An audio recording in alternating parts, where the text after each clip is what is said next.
We are right at 3:01, and I realize a lot of you guys are still hopping on here, but we like to keep these things right on time. So let's get this party started. So without further ado, you guys, I would like to introduce the one and only Eric Worre.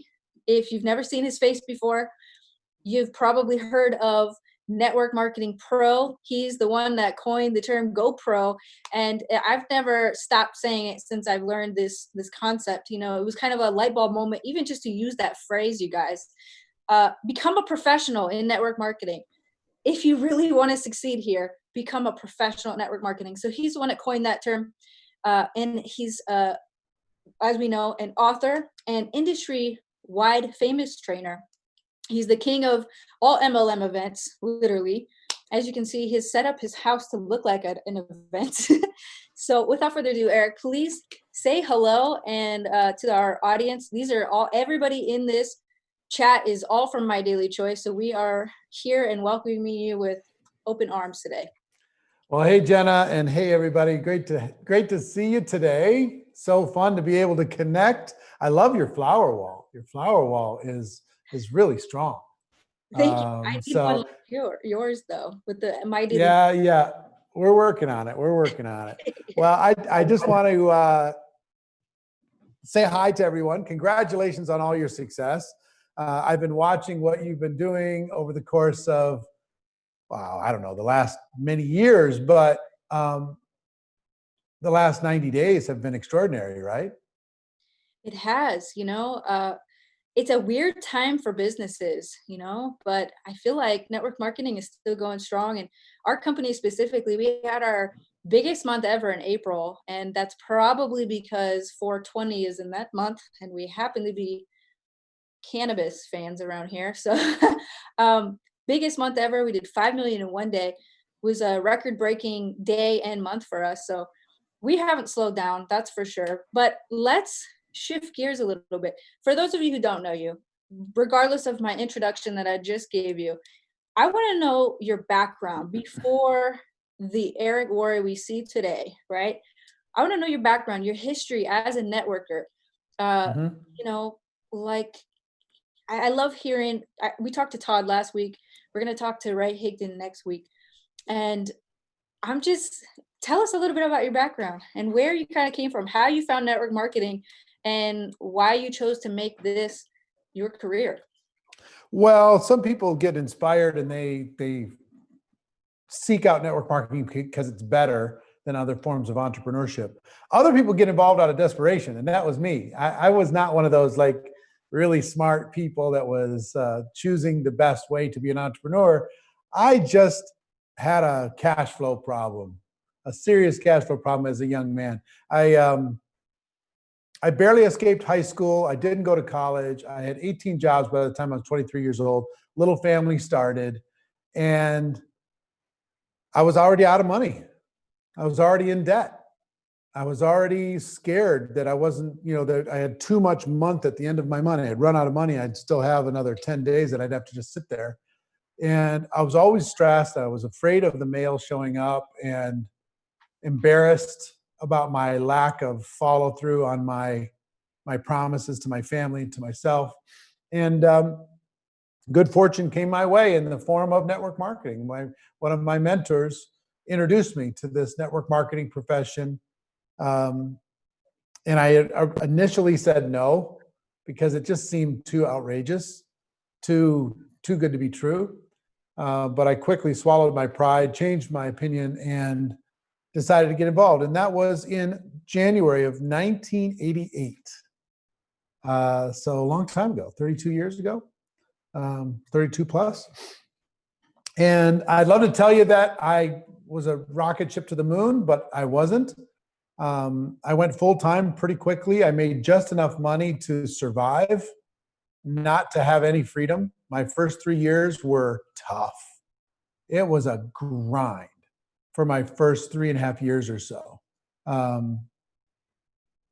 made enough money to pay the bills, not enough to get all the way out of debt. I made enough money to get from event to event, but not enough money to have the lifestyle. I had the pin, I had the fancy pin from the company, and I had a rank and I had a title, but you know how it is. I mean, somebody makes 80,000 a year in network marketing. After you pay taxes and everything else, it's not exactly, oh, you get to retire, that kind of money. So full-time, struggling, doubted myself a lot. And I finally made a decision to be a professional 3.5 years in at an event, and decided to become an expert and stop worrying about my upline or what the company was going to do or the next product that needed to come out or compensation plan that I hoped would change or any of that stuff, looking for that magical distributor who's going to change everything for me. I let go of that. And I just took responsibility with what I needed to do. And I got to tell you, once you make that decision, everything changes. It didn't take long. Another 3.5 years after that, I was $1 million a year earner inside of this profession by the time I was 29 years old. And I'd love to tell you if that was continued to be a rocket ship for the last 32 years. But again, in every business, in every entrepreneurial thing, there's ups and downs, there's challenges, there's opportunities, there's pitfalls, there's betrayal, and there's best friends. I mean, it's all mixed into a career in any business. And what I love most about network marketing is it's very forgiving. You know, it forgave me of a lot of shortcomings. I had to grow, I had to get better, but it didn't fire me. You know, the profession itself didn't fire me. And the skills ended up creating a place for me. And then 11 years ago, decided to, for a bunch of reasons, decided to start doing some generic training as a way to give back to the profession. And that turned into, a few years after that, it turned into my whole life. So it's, like the movie, It's a Wonderful Life. I'm super grateful. If you ever hear me complaining about anything, just come and slap me as hard as you can slap me, because network marketing's created an incredible life for me. That's great. And your story sounds a lot like my story and many of the people that have succeeded in this industry. It's usually not, I was an overnight success. I don't feel like that's anybody's story, at least, not their first 3 years, and oftentimes not their first 6 years. I'm 6 years into My Daily Choice right now. That's how long we've been around. And, it wasn't without ups and downs, peaks and valleys, and, struggles along the way. And I feel like sometimes that kind of can discourage people initially, because if you are starting into this industry from desperation and then you realize immediately that, wait a minute, this is also hard work. Like life out there is hard, and life in network marketing is also hard. So you got to choose your hard, and you got to decide which avenue you're going to take this seriously and really become that professional. And that's something that I learned from you. Speaking of which, I want to ask you, what taught you network marketing? Was it a specific mentor? Was it a specific book that kind of created that shift where because your book wasn't out yet because you had to write it, right? Yeah. So yeah, for before your book came out, how did you learn to become a professional in this industry? Well, it started with me with a series of mentors. Some of them were around. One of them was my father's partner in real estate, guy who believed in me. He wasn't necessarily more skilled in network marketing than me, but his belief in me was really, really a big deal. I wanted to live up to his expectation. He was a millionaire, successful guy. And he was one of the first ones. And then I found a gentleman by the name of Michael Nelson, who was cross-line to me, lived in Minneapolis where I lived at the time. And I just decided to earn my way into his inner circle and learn as much as I could from him, because he couldn't profit from me. I wasn't his downline. So I didn't demand it. I didn't stomp my feet. I just earned it. I earned my way into his inner circle. And then I started to seek out, once I made the decision to go pro, I started to seek out who were the best people in the company at any particular skill. And then either study them or interview them or attend their trainings, take the notes, and then put it into practice. I read all the books I could read. I went to every event that there was. I never missed an event. I committed to being a student, not just in theory, but in practice. You know, there's a difference between writing it down, having it in a journal, and actually going and doing it. So I would find a thing. It's like, give you an example. How many times are you going to have somebody say to you, I don't have the money to do this business? For the rest of your life, that's going to happen. So I just decided that I was going to learn how do people answer that question and get it over with once and for all. So I did. I went and did my little research and figured out how to answer that question. And then I said, okay, the other one I get all the time is I don't have the time. How do I deal with that? And is there a way that I could deal with any objection? Is there a formula I could come up with that I could teach? Not only I could do, but I could teach. And I started to apply that to all the different skills inside of network marketing. And so I would say the profession itself was a mentor. Most of my mentors, they never knew they were my mentors. So like Jim Rohn was a mentor, he didn't know it. Brian Tracy was a mentor, he didn't know it. Les Brown was a mentor, he didn't know it. My top earner in the company was a mentor, he didn't know it. I was just soaking it up and practicing, soaking it up and practicing. And at the end of the day, I found out that most of the learning comes in the doing. Not in the study, not in the notes, but in actually doing it. You'll learn more by going and doing 100 presentations than you'll learn by studying for 100 hours on how to do a presentation.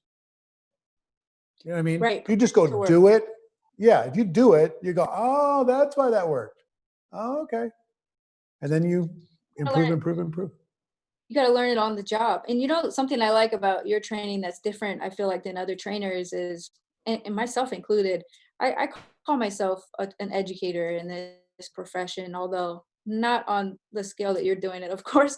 But a lot of trainers focus on mindset.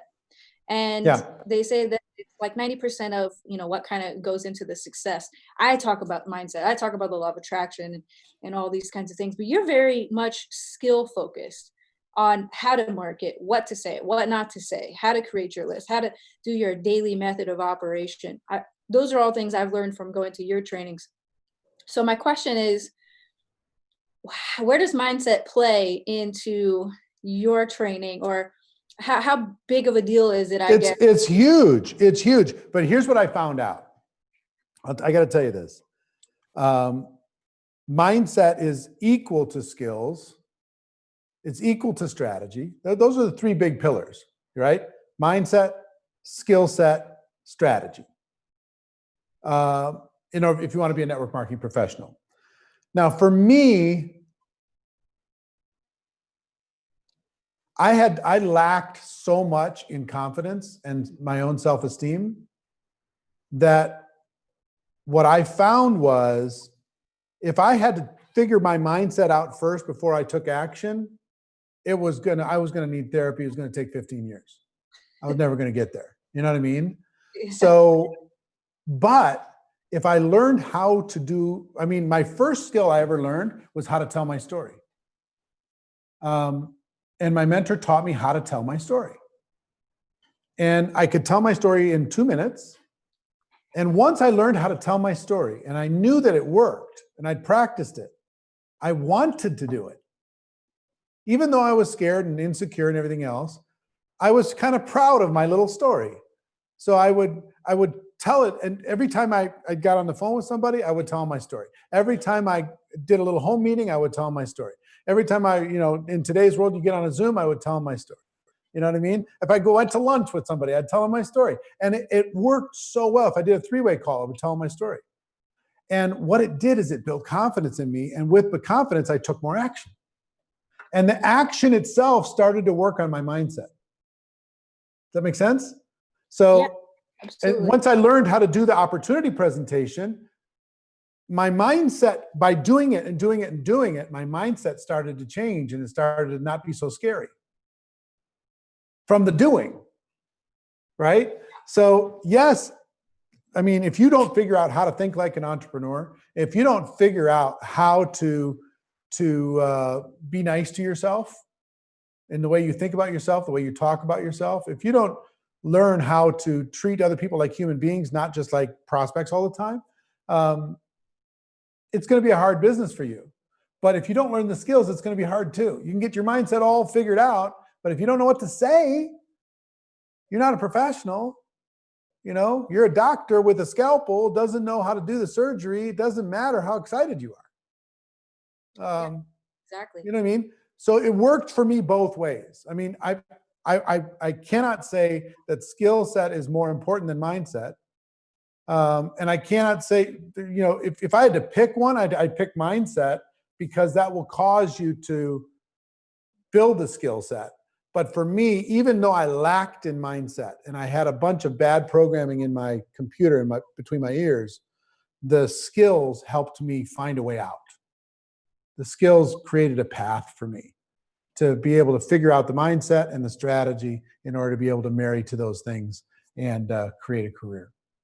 Yeah, and I think, with more skills, you naturally get more confident because it's subject Yeah, matter that, and some of the absolutely. insecurity comes from being in a new industry and being in a, new company, and it's foreign at first, and it's interesting mentoring new people that are just now coming in, and they're getting those, I don't have enough time objections, I don't have enough money objections, and having to navigate through those. Once you have the answers and you have your rebuttals and you've got it, your confidence begins to grow and it becomes second nature. But let's talk a little bit about skills. You talk a lot about Mhm. daily method of operation. It's a question I get all the time, especially with today's online world and all the wonderful distractions we have with the media, the social media, and all of our friends and opinions all in between. What is the ideal daily method of operation for a network marketing professional? Well, there's different kinds of days. Um, there are building days, there are supporting days, and there are lost days.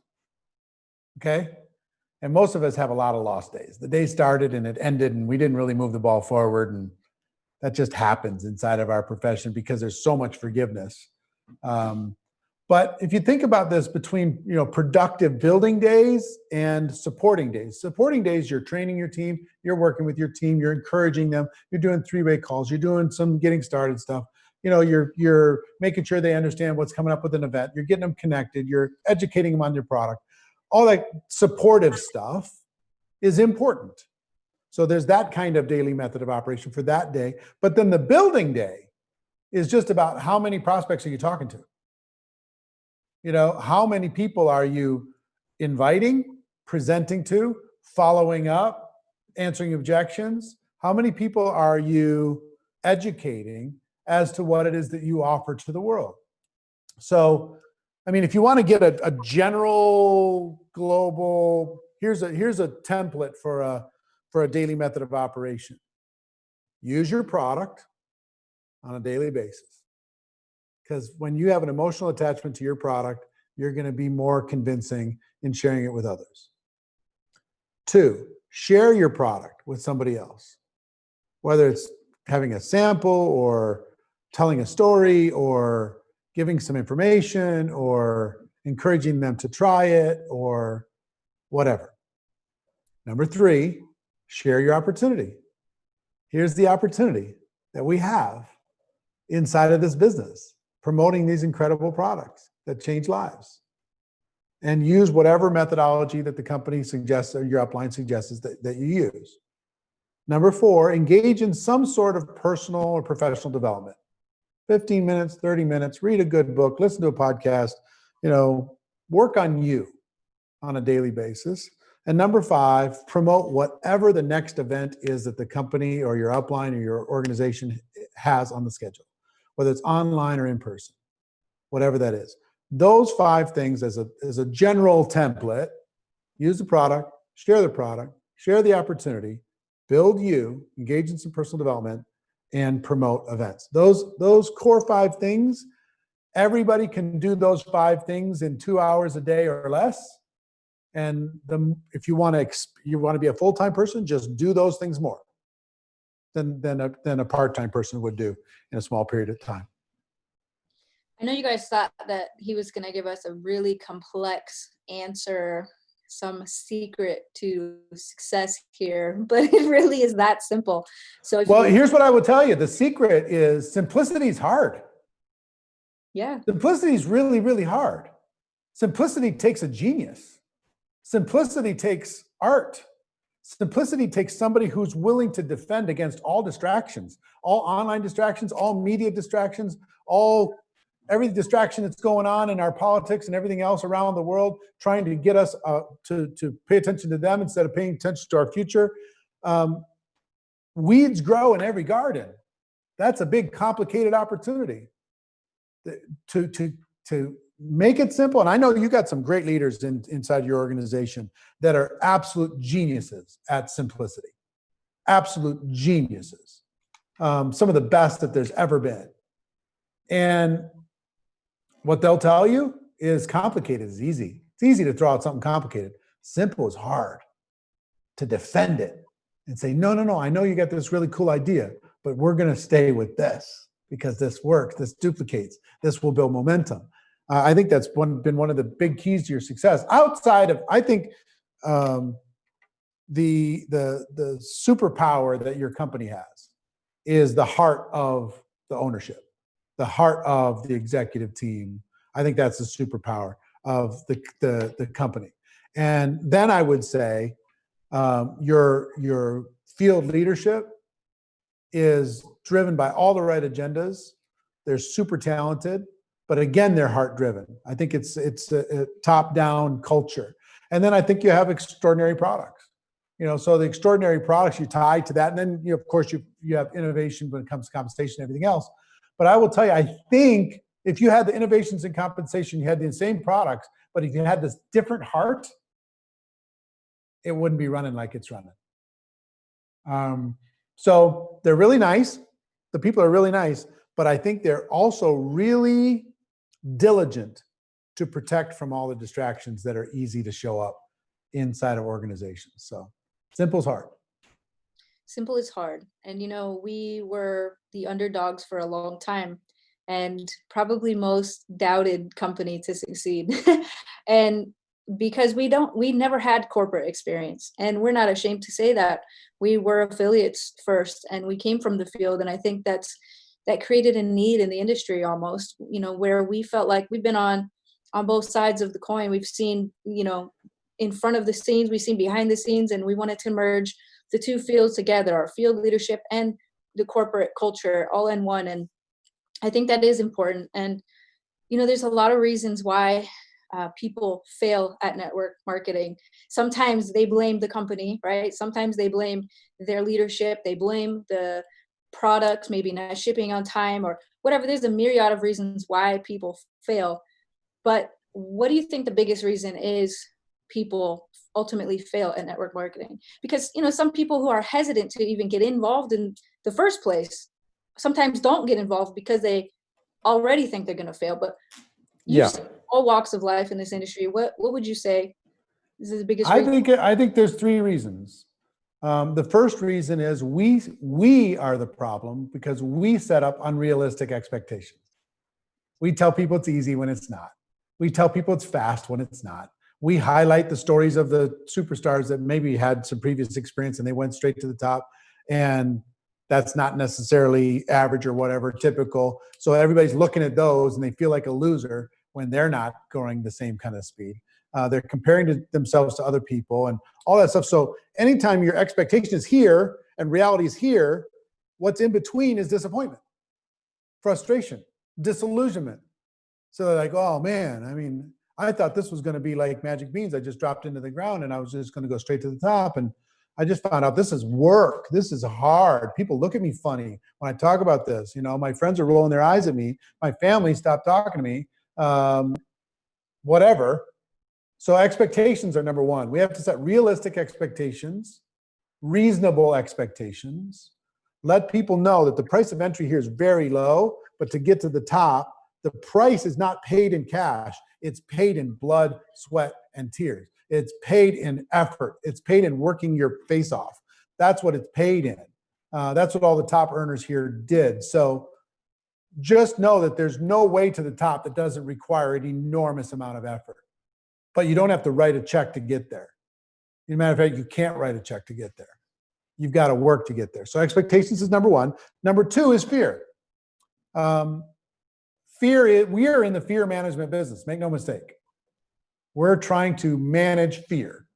Fear of failure, fear of the unknown, fear of being embarrassed, fear of being mocked by your social circle, fear of doing something unusual, fear of working on your own, fear of being your own boss. Lots of different fears out there. So some people are just not willing to face their fears necessary to grow a business. They'd rather fit into somebody else's dream than build their own. They'd rather do as they're told from an employer than tell themselves what to do and have the anxiety of wondering if it's the right thing. So fear is the second aspect. And the third aspect is programming. Some people have been programmed that network marketing is bad. Some people have been programmed that only the people at the top make money. Some people have been programmed that it's safer and better to be an employee than to be an entrepreneur. Some people have been programmed to only work when somebody else is going to give you some consequences if you don't. You know what I mean? I'll give you one quick example. If I bring up the word work around the world, what comes to mind when I say that? What most people say is pain, obligation, drudgery, traffic, stress. That's what matches with work. So that's why we say, thank God it's Friday, because now the weekend I don't have to work. Or, oh my gosh, it's Monday. Tomorrow I got to go back to work. No, I can't go have fun right now because I have to work. So we get involved inside of our business. We employ ourselves. And for the first time, there's no consequences really if we don't do anything. So we take a week off, right away. We haven't put in any work because we've been trying to get away from it. And we only work in our job not to get fired, you know what I mean? Or to pay the bills just, and barely survive. So you got to reprogram your mind when it comes to time, risk, work, support, effort. An employee-minded person will look for the support and demand support from their team and the company.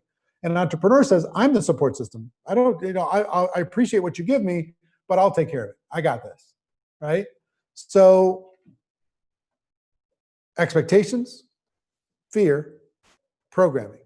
Those are the reasons why people walk away before they strike it big. You can reprogram your mind. I did. Your hunger can be stronger than your fears. Mine were, right? And my expectations, the best thing that happened to me, the expectations that happened to me, my expectations were big too. But the greatest thing that I had going for me is once I joined network marketing, I had no place to go.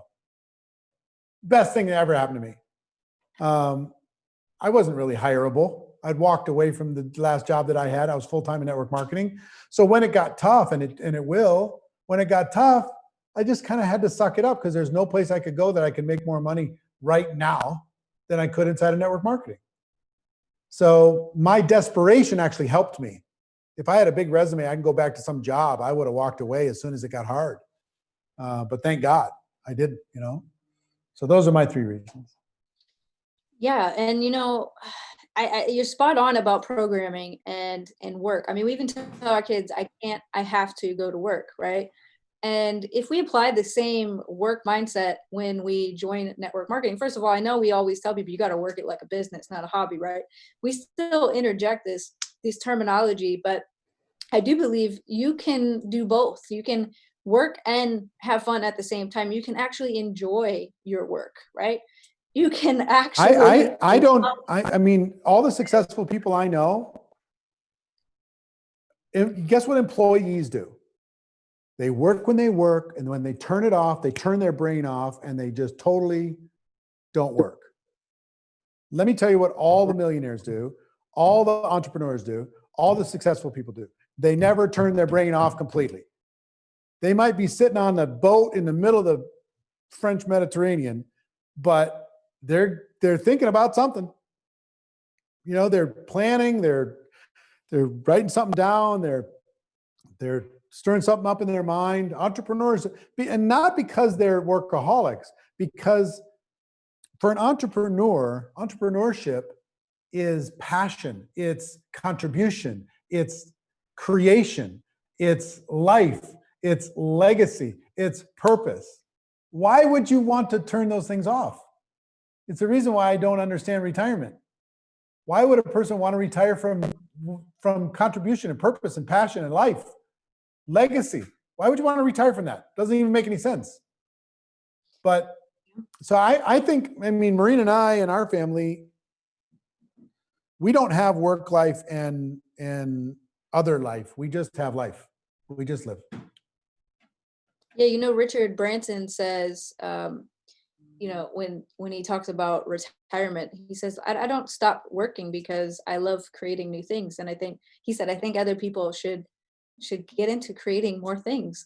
And that's really all kind of entrepreneurs do, is they're creating solutions to everyday problems. And I think once you learn that becoming a network marketing professional is none other than solving a lot of problems for people. Let me give you an example. Richard Branson, one of the most successful billionaire guys in the world. I talked with him a couple of days ago, and I said, "How you doing? What's going on? I know you got a lot of stress with all this, with your airlines and your cruise ships and your hotels." And he said, it's interesting times, but this is the times when people have to use their imagination. They got to be creative. They got to be resourceful. And he said, I'm excited about the opportunity. I'm excited about the chance to be able to make it better. And every time there's resistance, then there's creativity. So he said, I'm convinced all of my businesses will be better for this crisis, not worse. Even though it might be painful in the short term, they will end up being better, not worse. So, I mean, what a mindset in the middle of, his portfolio got smacked across the face. So that's what entrepreneurs do. We just do that. Yeah, anytime there are painful experiences in our life, I think it's important to look at these times for opportunities for growth. Anytime we've been, hit with a challenge, and there are many challenges running a network marketing company and being an affiliate. There's challenges no matter how you look at it, and those are always opportunities for you to grow. Somebody said on another video we did, and they said it's kind of like playing a video game, right? You can't get to the next level until you beat the boss, right? You got to fight the boss. And it's no different in life or in business. Life is a game. The sooner you accept that, what a lot of people want to do is spend a lot of time focusing on the fairness or unfairness of the game. Instead of arguing over the rules of the game, play with the rules that there are, and tell the people who change the rules, make the rules, change the rules. But in the meantime, play with the rules you got, play the best you can, and win. What are the rules? What's the game? Win the game. That's the best way to take charge of your life, regardless of where you're sitting today. I want to say one thing to everybody that's watching this. I want you to know that I'm incredibly proud of you for doing what you're doing, for being uncommon, for doing something that's not what normal people do, for working from home and building your dream and helping other people do that, for facing your fears every single day. You're my heroes. Other people don't know this, but I know that it's lonely and it's emotional and it's frustrating at times. But I just want to tell you a couple of things. First, I'm proud of you. And second, it's worth it. The effort is worth it. The pain is worth it. The struggle is worth it. The challenges are worth it.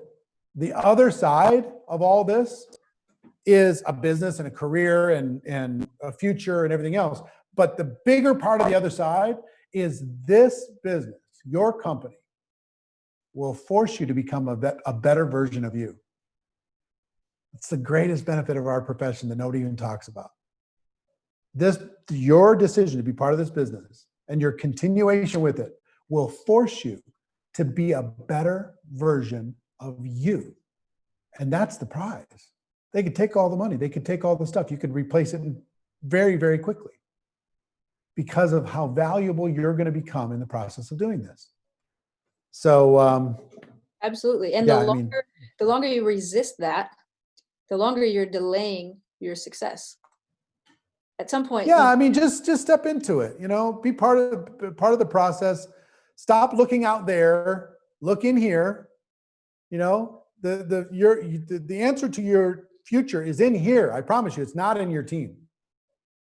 Because once you become the person you need to become, your team is going to be a reflection of you. Your team is going to be a reflection of the person that you're becoming, right? At the beginning, when I started network marketing, that was not an exciting prospect, my team being a reflection of me. I needed a team that was much better than me. But eventually, I learned that I needed to come, I was kind of pitiful, so my team was kind of pitiful. I was kind of weak, so my team was kind of weak. I got a little stronger. Guess what? My team got a little stronger. I got a little more confident. Guess what? My team got more confident. I got some more skills. Guess what? My team got more skills. And pretty soon, I wasn't just the only leader. I was one leader that had tons of leaders around the world, hundreds of thousands of people around the world doing it with or without me. But it was a reflection of a decision I made to become a better version of myself today than I was yesterday, and a better version tomorrow than I was today, even if it was 1%, even if it was a tiny little thing, even if it was reading 10 pages of a book or doing one thing that scared me, making a phone call that I was worried about or whatever, doing something to move me forward, made me stronger. Absolutely. So my question is for you now, since you're in the know with companies everywhere in the industry, what strategies are working right now, do you feel like, for network marketing? And also, alternatively, what's not working? Well, I think the big trends are online strategies are obvious right now. We need to reach more people through Zooms and through social media than we can through face-to-face right now, this moment. I'm hoping that lifts sometime soon. But in the meantime, it's actually a boom for the network marketing profession because we're reaching tons of people. And the growth and reach is extraordinary. So don't slow down. Even though summer, you're going to want to try and take some time off. Do not take time off during this momentum period of time. I think you're crazy if you do. Second is companies that have a serious focus and extraordinary commitment to product quality and product pricing are winning. The days of lazy products are over. You need great formulators. You need great, in your case, different offerings. You need great pricing. You need great value when it comes to the product itself, because those that are competing with non-competitive products or trying to compete with those products are not winning. So I think you're doing very well in that regard.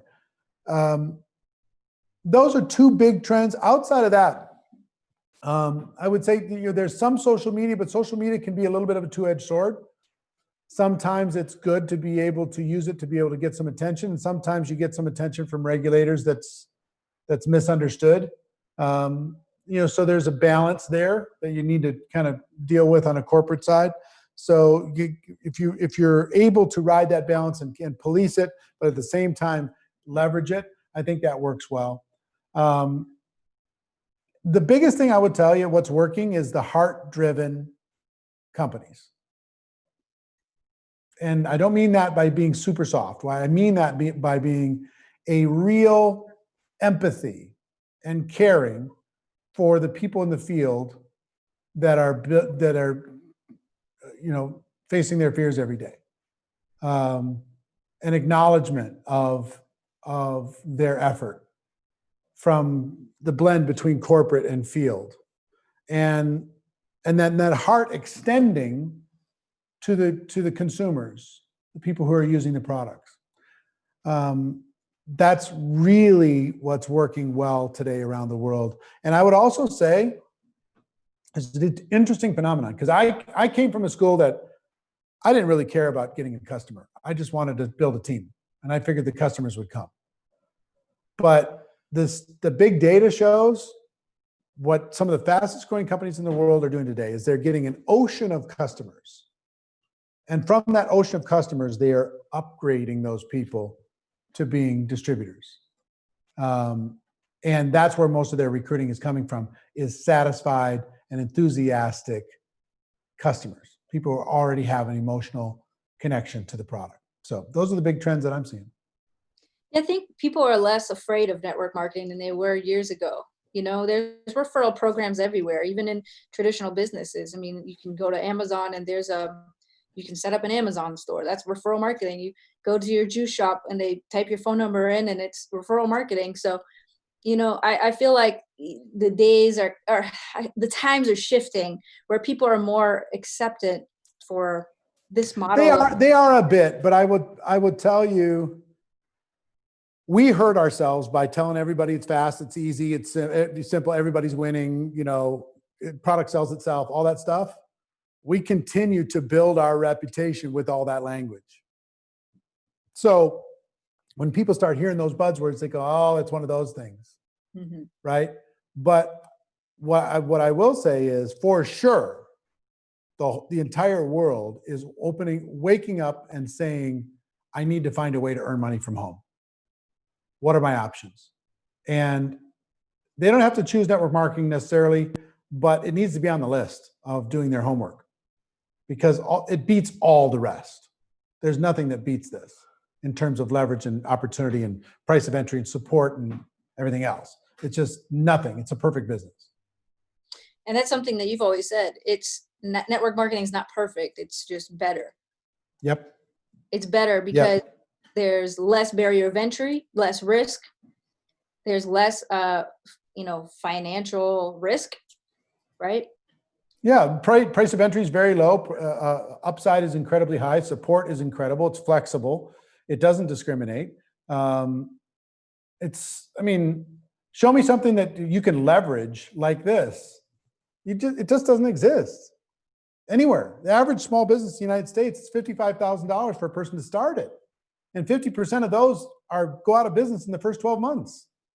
How would you have liked to just open up a restaurant 90 days ago? You know, and spent your whole life savings to do it. You know what I mean? Versus what's the most somebody can spend to join your company? The most possible. $5.99. Yeah, the maximum you could do is $600. You're going to spend more on your logo for some small business than you will to get a whole bunch of product and be able to put yourself up into business, get all the tax benefits of doing it, and learn as you go. Show me how you can beat this. You can't. It's impossible. I'll do the Pepsi challenge with anybody, anytime, with any critic, with any news media, anybody. Every time I challenge them, they run away like scared little chickens. I'm just, come on, let's go. Let's have the debate. But they don't want to have this debate. They sure don't want to have it with me. Because, they look really silly real fast. This is amazing what we have. So you just have to step into it. Here's the other thing. All I would tell you is your upline's not going to do it for you, and the company's not going to do it for you, and you can't write a check to be able to get there. You got to work your butt off, and you got to face your fears. You got to reprogram your mind. You got to set reasonable expectations, right? You got to develop some skills. Give it some time. That's what you got to do. And besides all of that great advice, I want to ask you, as my last question for you today, what advice do you have for somebody that's been in the industry for a long time but hasn't hit their breakthrough yet? They've gone to the meetings, they've gone to, the events, they've studied your book, right? They've taken the training and all that. Good soldiers, the good soldiers. We sometimes they're called professional meeting attenders. But yes. What is your advice for them?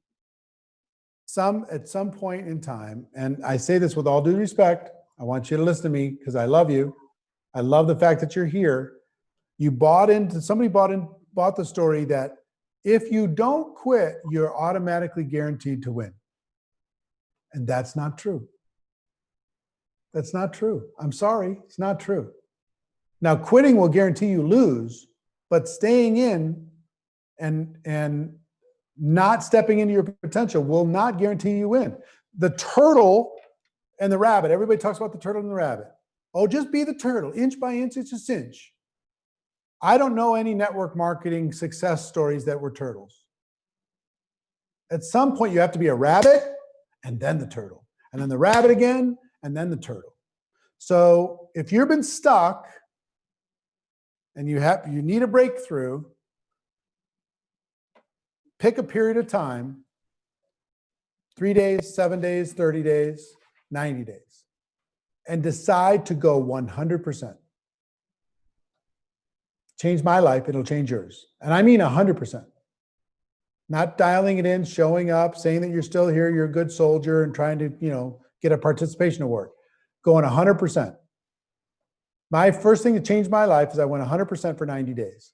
As hard as I can go. 8 a.m. to midnight, 7 days a week for 90 straight days. And it was hard. And all I did was talk to prospects. All I did was follow up. All I did was grow. And if 90 days is too scary, do 30 days. If 30 days is too scary, do 7 days. 7 days is too scary, do 3 days. If 3 days is too scary, do 1 day. Go for 16 hours, see how many people you can talk to about your opportunity with no distractions. Go hard. You got to just smash it in the face to bust through the plateau. You got to change the intensity if you want to have a breakthrough. Now, or change your expectation. And just decide that it's nice to be around a nice company with nice products and nice people, and just treat this like a hobby, like you're, being a part of the church choir or being a part of the quilting club, and you're not expecting to make a whole bunch of money, and just stop beating yourself up over. I have a family member that's beating herself up over not making enough money inside network marketing, but she's not really willing to do more. I just release the expectation, hang out with your friends. And stop. You don't need the money. Just enjoy it. Or change. So you can do either one of those two things. Either just enjoy where you're at, have fun, or go after it, crush it. Step into your potential. I'm going to repeat that for you guys if you didn't hear that part. And I think that's the biggest resistance people have, is their fear to step into their potential. People have fear of failure, but they've also got fear of success.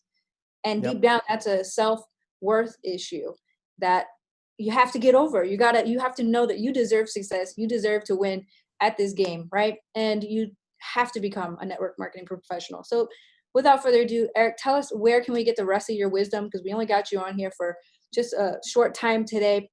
Where can we? Look, you could just look up my name on social or whatever, networkmarketingpro.com. You can check out all the different kinds of stuff. I'm not here for any promotional purpose. I'm just here because you guys are friends.